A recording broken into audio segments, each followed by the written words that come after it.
Esta es la séptima edición de Timore, un podcast de última hora en el que buscamos explicar un tema, profundizar sobre un hecho o una historia que nos permita entender el Paraguay que vivimos hoy. Hola, soy Lida Duarte. En este episodio abordamos el impacto de la criptominería en el sistema eléctrico de Paraguay. Como invitado tenemos al doctor en Ciencias Económicas y Sociales, Ricardo Rodríguez Silvero, quien nos recibió en su oficina. Hoy es miércoles 17 de abril de 2024. El doctor Rodríguez Silvero se desempeñó como asesor de organismos multilaterales, de gremios empresariales y también de los tres poderes del Estado. En lo que respecta al tema que vamos a abordar hoy, nuestro invitado fue miembro del Consejo de Administración de Itaipú y años después asesor de la Binacional. Asimismo integra el Instituto Paraguayo de Profesionales del Sector Eléctrico. Hola doctor, ¿cómo está? Muchas gracias por participar de este podcast. Es un gusto estar con ustedes y especialmente para el diario Última Hora. Si bien la criptominería se puede estudiar desde el aspecto financiero ampliamente, en nuestro caso nos interesa profundizar más sobre la parte energética, sobre la matriz energética. En ese sentido, ¿podría explicarnos primero qué son las criptomonedas, qué es la criptominería y por qué demanda tanta energía? La criptominería es un fenómeno que apareció en el mundo moderno recién hace 5 años. Antes nadie sabía lo que era eso. Lo peor del caso es que hasta ahora nadie sabe lo que es eso. Llevamos 5 años de experiencia. La criptominería es una cosa. Dentro de la criptominería se produce la criptomoneda, que es como una moneda normal y corriente, solamente que tiene una configuración especial. Y ambas cosas forman parte del mismo conjunto de novedades hasta ahora inescrutables. O sea, no se sabe muy bien lo que es eso. Y quiero señalar que acá se está trabajando en forma muy acelerada, invocando la criptominería y las criptomonedas sin saber realmente lo que es eso, y eso es preocupante, porque en todas estas cuestiones financieras tiene que haber siempre una autoridad detrás que las controle. ¿Sería la ANDE o qué institución sería? No, es una institución mucho más abarcante. Estamos hablando de un fenómeno que afecta a todo el mundo. Y muchísima gente se está lanzando a las criptomonedas y a las criptominerías, sobre todo en países de legislación poco avanzada y de conocimiento casi escaso, como es el nuestro, ¿verdad? Porque no hay ni un solo organismo a nivel mundial, ni el Fondo Monetario Internacional, que es la autoridad máxima en estas cuestiones, ni el Banco Mundial, ni el Banco Interamericano de Desarrollo, para hablar de una autoridad regional en América Latina y el Caribe, ¿verdad? Pero aparte de eso, hay instituciones también multilaterales y de enfoque mundial en la Unión Europea que tampoco se están dedicando a eso, porque es un fenómeno muy nuevo. Entonces, es un fenómeno muy nuevo que exige muchísima cantidad de energía, que constituye un peligro para todo el mundo, porque no hay ninguna autoridad que esté detrás controlando el funcionamiento de las criptominerías y de las criptomonedas. Es decir, eso está librado al libre albedrío de los especuladores mundiales que quieren enriquecerse velozmente sin ninguna clase de controles. Bueno, y ese es un problema, sobre todo en Paraguay, porque acá se utiliza ese término como si fuese una cosa así tradicional, como si fuese una cosa interesante y tal, pero realmente nadie está en condiciones de abordar bien el tema porque el fenómeno es muy nuevo.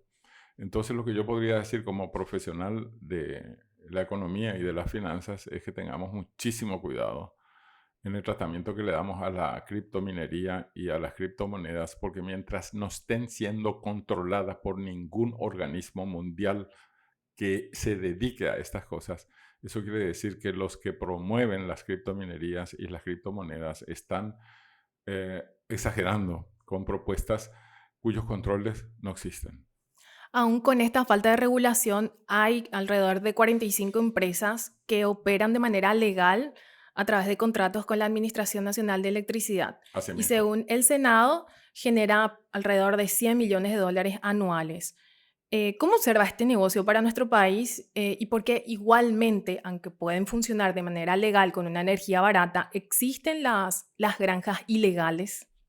Eso quería decir que se trata no solamente de proyectos de criptominería y criptomonedas que están registrados aquí en las dependencias oficiales, sino que hay un montón impresionante de criptominerías y de criptomonedas en ciernes que no están registrados en ninguna parte. Y eso es peligrosísimo. O sea, no solamente estamos trabajando con fenómenos desconocidos, sino que además nos damos el lujo, perjudicial por cierto, de tolerar la existencia de instituciones que se dedican a eso en forma no registrada. Esto podría afectar también a lo que sentimos los ciudadanos y ciudadanas en las interrupciones de energía eléctrica también.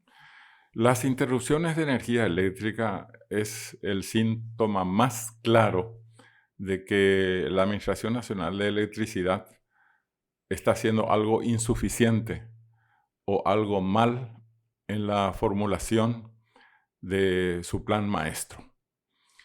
Y lo más grave es que peor es aún la situación cuando uno se fija en la puesta en práctica de ese plan maestro.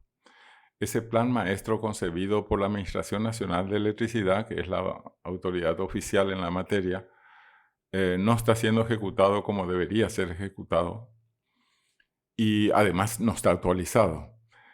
Y esas pérdidas de energía que tuvimos ya hace algunas semanas, quedando varios barrios de Asunción sin energía por varios días y además localidades del interior sin energía, a veces incluso por una semana o más, es apenas un indicador de lo que nos puede ocurrir a nosotros en forma exponencial cuando realmente se descubra que la ANDE no está haciendo las previsiones que debería hacer ni está poniendo en práctica las medidas que desea tomar en su propio plan maestro. Es decir, el plan maestro de la ANDE hay que actualizarlo y además ver cómo se lo puede poner en práctica, porque mucho más importante que la formulación de un plan maestro, que es imprescindible, eso es necesario, pero no suficiente. Hay que ver que eso se cumpla también en la práctica. Y lo que vemos todos dentro del Instituto de Profesionales Paraguayos del Sector Eléctrico, conocido por sus siglas IPSE, es que todos tenemos que juntarnos porque está en juego el destino del país. Es decir, no se trata solamente de dejarle pista libre a la ANDE, sino de ver cómo ayudar a la ANDE a que actualice su plan maestro y que ponga en práctica las inversiones que tiene que hacerlas sí o sí. Y lo que estamos constatando es que la cantidad de inversiones que se están poniendo en práctica es apenas una parte de lo que se había preestablecido. Es decir, acá hay muchas cosas que hacer. Y lo que hay que decir en claro también es que este no es un problema de un gobierno tal y cual del pasado, ni no es un problema del gobierno actual, ni es un problema de los gobiernos futuros. Esto va a permanecer siendo un problema nacional, independientemente del gobierno de turno, con graves consecuencias por el sector privado, entendiendo por sector privado no solamente a los grandes empresarios y a los medianos empresarios y a las MIPYMES, sino también a la mano de obra utilizada por esas empresas y también a todos los vinculados a esas empresas, también las organizaciones no eh, oficiales o ONGs, organizaciones no gubernamentales que pululan en el país. Hay muchísimas. Todas ellas van a salir perjudicadas. Entonces, IPSE hizo sonar la alarma, pero esa alarma ya era conocida por los funcionarios de la ANDE y también por algunas autoridades oficiales. De lo que se trata es que IPSE dice que si no nos juntamos todos juntos para fortalecer y ayudar a la ANDE, vamos a caer realmente en una situación catastrófica. Y hay que tener mucho cuidado con eso, porque está en juego el futuro del país. Y hay ciertas cosas que nosotros no podemos manejarlas en forma unilateral tampoco. Si vamos a fijarnos en la tarifa de Itaipú, por ejemplo, ese es un emprendimiento binacional entre Paraguay y Brasil.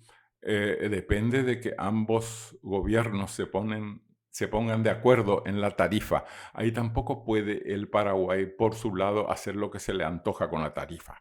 Depende de la aprobación del lado brasileño, porque es un condominio. Es decir, Paraguay no puede tomar decisiones a solas, pero tampoco Brasil. Y algo similar o peor ocurre con Yacyretá, porque ahí tenemos que ver con el gobierno argentino del pasado y del presente. Los gobiernos del pasado son gobiernos peronistas perimidos en ideología y en finanzas que han llevado a la catástrofe al país sudamericano, este país tan rico en extensión de tierra y en minerales y en cultura. De pronto, pero no es un de pronto de un año, sino que en 30 años se ha destrozado internamente a consecuencias de la política que ha puesto en práctica el peronismo a ultranza. Es decir, es un peronismo sin Perón, es un peronismo de los Kirchner y de los Fernández que han echado por tierra las posibilidades de ese país. Ahora tenemos en la Argentina un nuevo gobierno. Hay que desearle mucha suerte a Milei porque está queriendo tomar el toro por las astas y el toro está totalmente encabritado. Es decir, nosotros deberíamos tener interés en apoyar al gobierno de Milei, por más que él esté haciendo declaraciones que no las pueda poner en práctica. Lo mejor sería recomendarle calma y también articular una cooperación con el Fondo Monetario Internacional, con el Banco Mundial y con el Banco Interamericano de Desarrollo, también con el Sistema de Naciones Unidas, la CEPAL, por ejemplo, porque allí está la solución del problema, trabajando conjuntamente con todos esos organismos. Eso con relación a la Argentina. Y con relación a Brasil, hay que saber que hubo un encontronazo fuerte entre Bolsonaro y Lula, que no ha mermado todavía. Existe ahí un enfrentamiento potencial que puede ser muy perjudicial para ese país. Y claro, a cargo del gobierno está el presidente Lula. El presidente Lula está trabajando con el director brasileño de la Itaipú Binacional y también con otras instituciones que bilateralmente, es decir, tanto Paraguay como Brasil las ponen en funciones que son el Consejo de Administración como autoridad legislativa de la entidad binacional y por otro lado, el directorio, que es la parte ejecutiva de la entidad binacional. Mientras nosotros binacionalmente no nos pongamos de acuerdo, no hay nada que hacer. Estamos atados de pies y manos. Y también con la Argentina. Si se trata de Yacyretá, la situación es aún peor. También estamos atados de pies y manos. Entonces la pregunta es, poniendo corazón en la mano y una mente alerta, ¿qué es lo que podemos hacer para ayudar a los gobiernos anteriores y al gobierno actual y a los gobiernos del futuro próximo, porque estos últimos son los que van a llevar el peso de la catástrofe que ella se produce? Entonces, no se está diciendo de que vamos a llegar a una catástrofe. Lo que se está diciendo es que si no se toman las medidas del caso, podemos desembocar en una catástrofe. Esta catástrofe es la que va a suceder dentro de 10 años, que se habla que la energía ya no Sí. va a abastecer la demanda. Quiero aclarar algo. Cuando digo llegar a la catástrofe, eso no necesariamente es una predicción infalible. Puede ser que nos pongamos todos de acuerdo y ayudándole a la ANDE y al gobierno actual podamos sacar adelante el muerto. Es decir, ver cómo solucionar los problemas a nivel binacional con Brasil y a nivel binacional con la Argentina en lo que hace a la energía hidroeléctrica.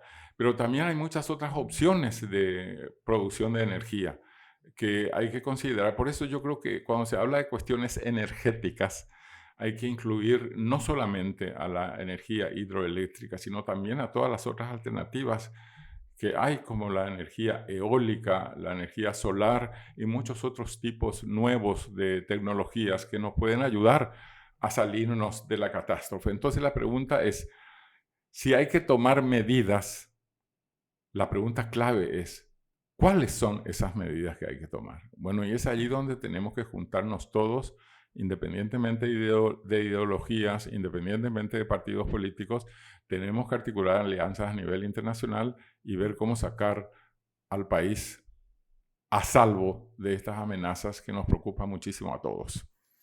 Volviendo un poquito a lo que son las criptominerías, doctor, se habla también de un precio que no es un precio de mercado, o sea, se discute cuál es el precio justo que deben pagar por el uso de energía para esta actividad. Si son criptominerías y criptomonedas, es imposible pretender sacar un precio justo porque son actividades de inversión, de mega inversiones, o sea, de muchísimos millones de dólares, que necesitan ser controlados y como no sabemos lo que son las criptominerías, ni sabemos lo que son las criptomonedas en la práctica, pero no solamente en Paraguay no se sabe, en todo el mundo no se sabe. Entonces tenemos que tener mucho cuidado en andar recomendando cosas cuando ni siquiera nuestro ordenamiento jurídico está habilitado para enfrentar inversiones de criptomonedas y de criptominerías. También se habla Quiero de... terminar Sí, la frase. Tengo acá un libro publicado recientemente que es la revista científica del UPAP y allí dice lo siguiente. Eso sí que me gustaría leer porque es una revista científica que acaba de publicarse y vale la pena que a última hora se haga eco de ella. Imagínense lo que dice aquí. Hace un resumen de este libro que tengo acá en la mano y dice, este libro tiene como objetivo analizar el impacto legal por la falta de normativas jurídicas en nuestro país en cuanto a la utilización de criptomonedas. No hay legislación. Se enfocó en el libro a una investigación cualitativa de corte transversal, exploratorio y descriptivo. La recolección de datos se realizó en el 2022 mediante la revisión bibliográfica de documentos, entre paréntesis, libros, tesis y artículos científicos. Los criterios de inclusión fueron, esto es importante, fuentes bibliográficas relacionadas al tema de las criptomonedas y otros aspectos relacionados a ella, tanto en el contexto nacional como internacional. Yo debería decir aquí al redactor de este resumen, no es solamente un problema de criptomonedas, sino de criptominería, que es la fábrica que produce las criptomonedas, ¿verdad? Eso es un comentario aparte. Y acá dice el libro, los resultados más relevantes fueron: las criptomonedas no dependen de ningún estado, puesto que no existe una legislación que regule su uso y su valor podría ser nulo de un día para otro. Asimismo, es considerado muy cambiante y de alta volatilidad, donde sumando a las fallas informáticas eventuales pueden generar poca transparencia, sirviendo de esta manera a la posibilidad de fraudes y de evasión de impuestos.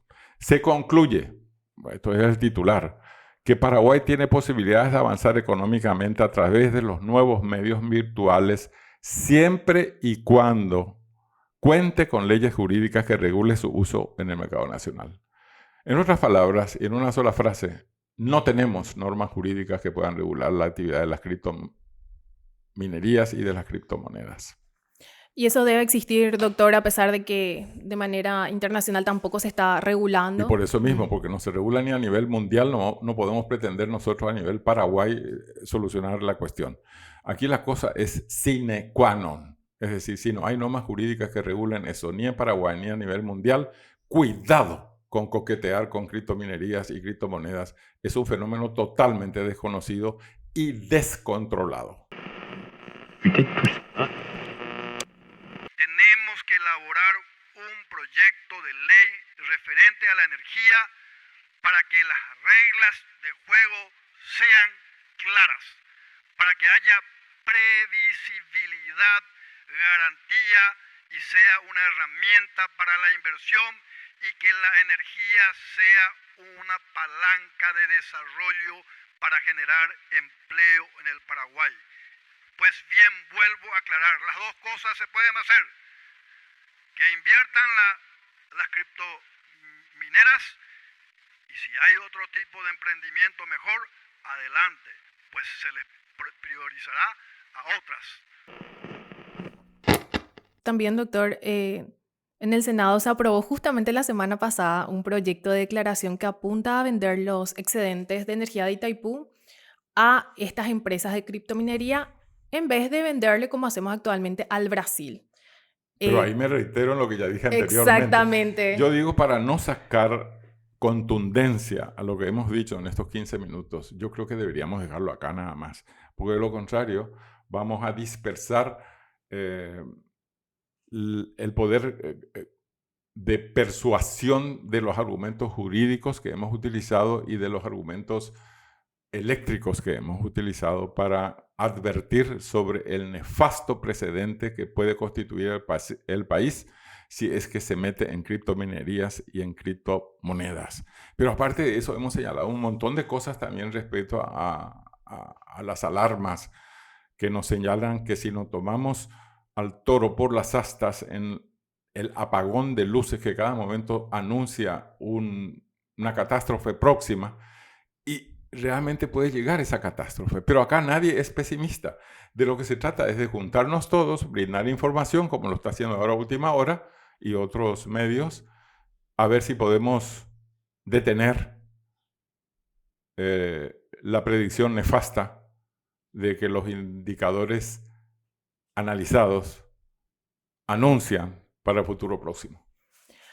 En ese sentido, recomienda, por ejemplo, ¿qué recomienda, mejor dicho, para la ANDE, que ya está operando con criptominerías legales?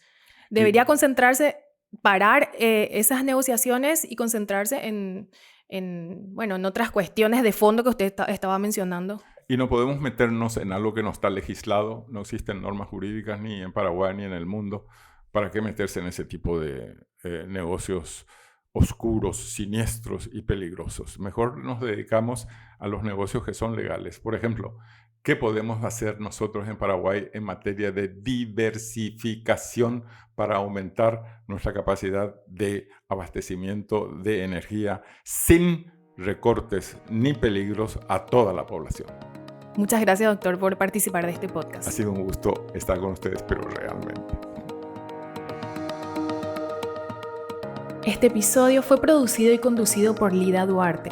Estuvo como invitado el doctor Ricardo Rodríguez Silvero. La edición de sonido corresponde a Renata Carvalho.